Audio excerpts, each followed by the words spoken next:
Singapore, just 1.5 degrees north of the equator.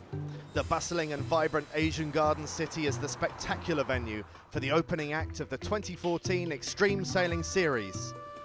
21st century skyscrapers tower over the Marina Bay racetrack, just about perfect for the ultimate in stadium sailing.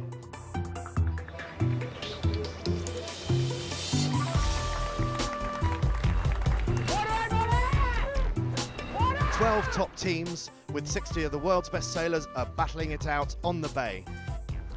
The sailing world is waiting and watching to see if star-studded new teams can roll over the more experienced campaigners and establish a new order. First act here in Singapore. It's going to be all go. The competition's very, very strong, some very good teams and a really difficult venue to kick it all off. We're a completely new crew. Some of us have sailed in the series a bit, some quite a lot, and others not at all. So we've got to learn how to sail with one another. We've got to learn about these boats and this race course. So it's a huge amount to take on board in a very short period of time. Thursday and the waiting was over. The teams puffed out their chests and slugged it out on the track. Consistency was now the name of the game as results varied wildly. The teams desperately tried to spot the ever-changing wind shifts, but by the close of play, it was Jerome Clerk's Realstone that held a slight advantage. Friday, and the teams were fully aware of what was in store. The Singapore wind will always play its tricks, so the goal is just to stay out of trouble. Realstone were again going well until... Big issue, big issue! Race over for the Swiss. Race committee from Realteam, we will need a lift out of the water. Can you manage?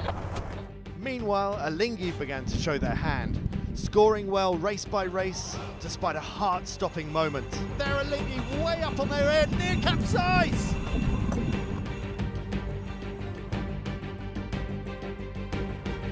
Saturday, with Realstone out of contention for the day, it was the old order that started to rule the roost.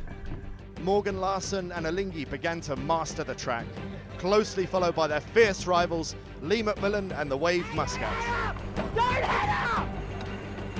And then in race 20, the biggest crash to date in 8 years of the series. There's going to be a collision, surely.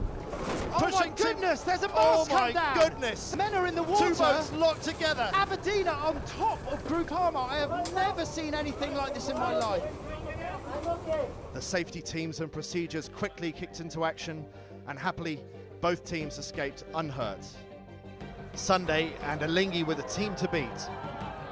It was a fierce shootout for the top, but Morgan Larson and his team delivered. Morgan Larson, the king of Singapore, 2 years in a row. Behind Alinghi was an epic scrap for the podium finishes. The Wave Muscat got a well-deserved second place, while a costly penalty in the final race for Emirates Team New Zealand saw Jerome Clerk's Realstone clinch third place. Singapore really has lived up to all the hype and expectation. The race action has been enthralling and dramatic. We do it all again next month in Muscat. Be sure to join us soon.